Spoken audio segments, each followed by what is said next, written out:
He needed a victory.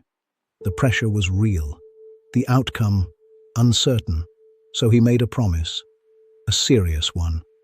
And in that moment, he didn't fully understand what it would cost him. Because some promises don't just solve problems, they create them.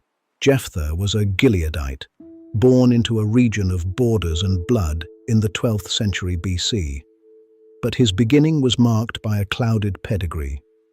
He was the son of a prominent man named Gilead and an outcast, a prostitute.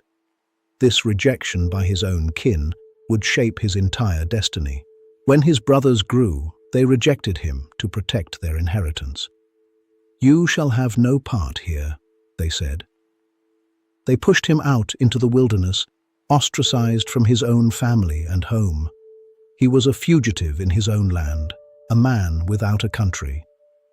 He fled to the land of Tob, a frontier territory. In this semi-autonomous region, Jephthah established himself as a mighty warrior, leading a band of worthless men, similarly marginalized outcasts who found in him a leader. They were a mercenary force, tempered by the harshness of the frontier. For years, he honed his skills as a military commander. His reputation grew as a formidable leader, even as the gates of Gilead remained closed to him. He became the very thing his people would eventually need, a man comfortable with conflict and unafraid of the cost of leadership. The Ammonites, descendants of Lot, launched a full-scale invasion. For 18 years, they oppressed the people of Gilead. The pressure was mounting. The very elders who had cast Jephthah out now felt the weight of their desperation. Crisis has a way of changing priorities. They traveled to Tob, begging the outcast to return and lead them.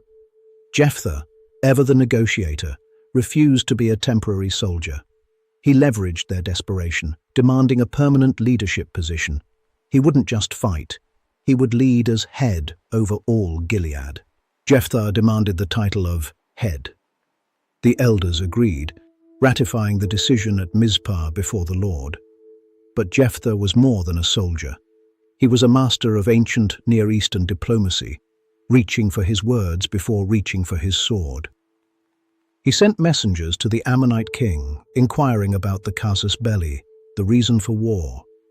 The king claimed Israel had stolen their land 300 years ago, from the Arnon to the Jabbok, a historical and legal challenge that reached back to the Exodus itself.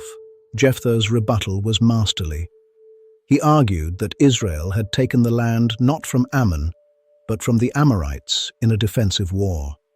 Furthermore, he pointed to 300 years of continuous possession.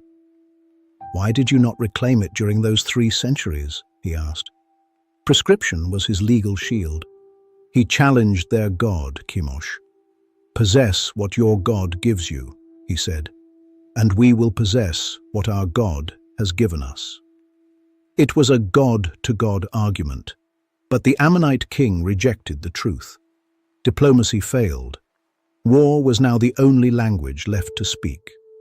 Jephthah struck a specific line, capturing 20 cities from Aroer to Minnith. Archaeology shows Aroer was the northern rim of the Arnon, the gateway to the plateau. By seizing this corridor, he effectively dismantled the Ammonite kingdom, cutting them off from their vital king's highway. He captured Minnith, the economic powerhouse known for its high-quality wheat, the breadbasket of the region. He then struck Abel Keramim, the meadow of the vineyards, famous for its viticulture. By striking their food and wine, Jephthah's victory was not just military, it was total economic subjugation. But under the immense pressure of the coming battle, Jephthah spoke words that were never required. "If you give the Ammonites into my hands," he vowed, "whatever comes out of my house to meet me will be the Lord's, and I will sacrifice it." It was a reckless promise born of urgency. It sounded committed, but it was careless. In his desperation to secure a victory, he didn't fully understand the weight of his own words. Words spoken in urgency can create a debt that cannot be paid, transforming a moment of faith into a lifetime of consequence. The victory was absolute. The Ammonites were subdued, the pressure was released. But as Jephthah returned home to Mizpah, the joy of triumph was about to be shattered. The relief of victory was only the beginning of a much deeper tragedy. Someone came out to meet him. It was his only child, his daughter, dancing with timbrels to celebrate her father's return. In that moment, the weight of his words became real. This is where the story becomes heavy, because what was spoken could not be undone. His only legacy was now at the mercy of his own mistake. In that moment, he rent his clothes. "Alas, my daughter, you have brought me low," he cried. But she responded with a wisdom that surpassed his own. "Do to me according to what has gone out of your mouth." Faith had turned into a sentence of loss that could never be revoked. Historically, many conclude Jephthah literally sacrificed her, a tragic influence of the pagan cultures of his time. Others argue she was dedicated to a life of perpetual celibacy. Proponents of the celibacy view ask, why mourn virginity if one is about to lose their life? Regardless of form, the sacrifice was absolute. But tragedy followed Jephthah even into civil war.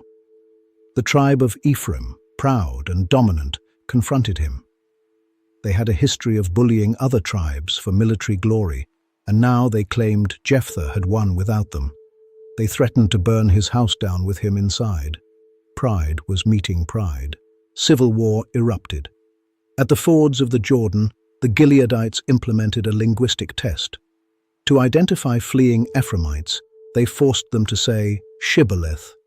Because the Ephraimite dialect lacked the esh sound, they said Sibboleth. 42,000 fell at the river crossings. Tribal unity was paid for in blood.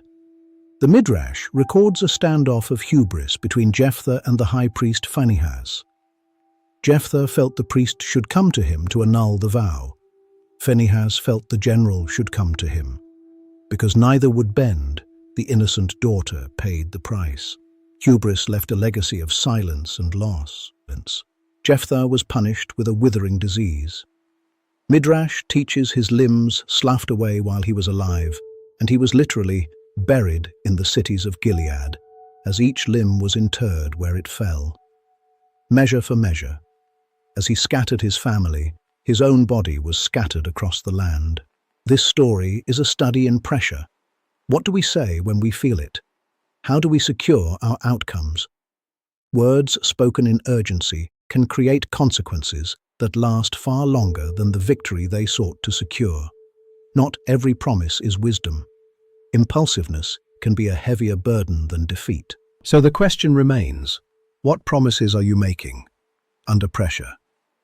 Be careful what you speak, for the weight of your words may be heavier than the victory you win. Not every promise is wisdom.